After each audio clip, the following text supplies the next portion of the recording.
kun ga musu yanan na manzan Allah. Gaskiya maulidin ba laifi, ga sunan dai kuna gare musu ya suna maulidin yayi. A gaskiya maulidin yayi sosai fa.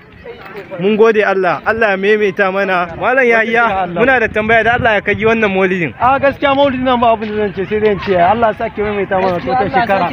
In da rai da rayuwa abin da zamu yi sai ya ma bi wannan insha Allah. Na'am. Zan da haba maulidi da haba insha Allah. Ka ƙara faɗa musu ko suna so ko ba su. Baki ciki sai dai su mutu.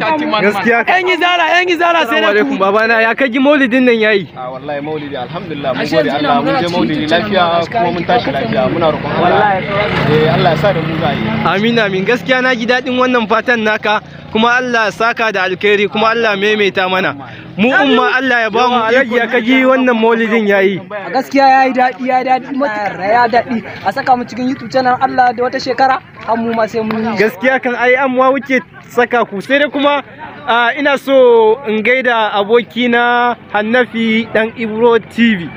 Wannan bidiyon mun zo mun yi shi ne wajen maulidi saboda murna da nuna farin ciki na haihuwar manzon Allah sallallahu alaihi wa alihi wasallam.